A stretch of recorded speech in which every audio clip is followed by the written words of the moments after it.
This ABC 15 Flash Briefing is sponsored by Sanderson Ford. Straight up.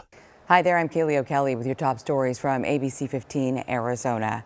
Police across Arizona are searching for a man they say helped facilitate an ambush on a DPS trooper. A 17-year-old already arrested, accused of targeting a trooper in his car Thursday morning. The driver of the alleged shooter, though, sped off in a silver Infiniti. He still hasn't been caught. Troopers did shoot back at the suspects. Nobody was hit, but the DPS director said he was disgusted by the recent attacks on law enforcement and said he thinks there's actually a trend across this country right now.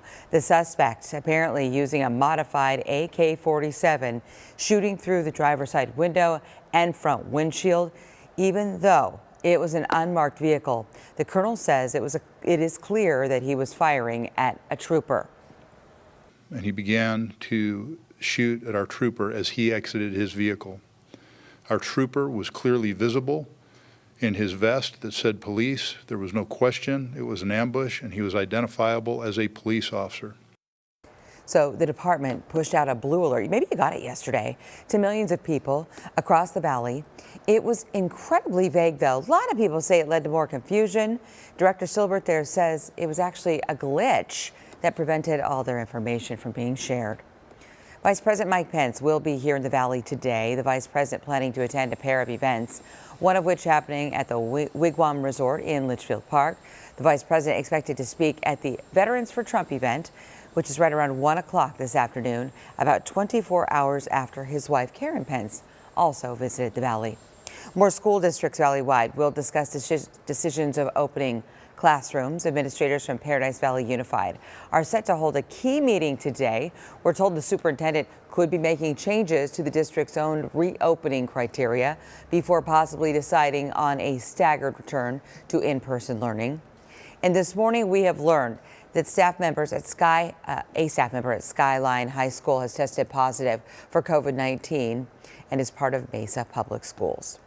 There is some insight into the toll that the pandemic is taking in our state's teacher shortage. Nearly half of the teachers who left at the start of the school year say they did so because of COVID-19. And Arizona School Personnel Administrators Association survey is finding that 751 teachers have resigned or retired since the school year started. Going into the year, 425 teachers were already on track to step down, about the same as the last 2 years. About 28% of teacher vacancies this school year are still unfilled. It's up about 20% compared to last year. After nearly 30 years in the classroom, a Valley teacher left because of COVID-19 and tells us he was worried that he would bring the virus home to his wife and son, who do have compromised immune systems. I had to weigh out, is that something I want to possibly bring home? And it wasn't an easy decision. It was a weird way to kind of end things, you know, not being able to say goodbye to everybody. So that was the hardest part. And he went on to say, when it's safe to do so, he hopes to be able to say goodbye to his fellow teachers and other staff members. Right now, nearly 90% of the state has completed the census. Governor Ducey says he wants that number to stand at 100. He and the directors of the U.S. Census Bureau holding a news conference Thursday. One area struggling with responses is the Navajo Nation. Neighbors there expressing concerns about resources available. The governor says they are getting help with census workers on the ground there to get families counted. 450 federal employees parachuted into Arizona over the last several days and are fanning out across the state to help us complete the effort. Just 12 days left before the count ends. There's a lot at stake here. Arizona could gain a new congressional seat because our population has grown so much, and there's also federal funding on the line.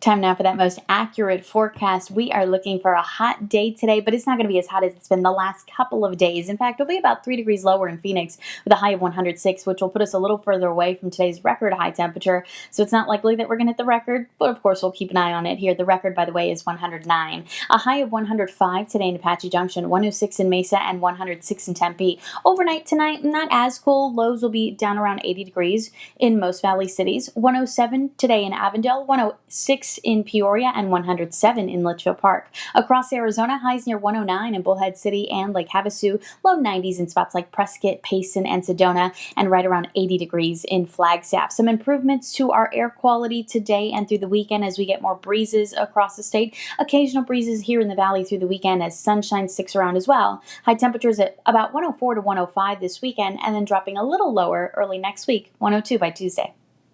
And for the latest weather, headlines, and traffic on this Friday, just head to abc15.com or download the free ABC15 mobile app. This ABC 15 Flash Briefing is sponsored by Sanderson Ford. Straight up.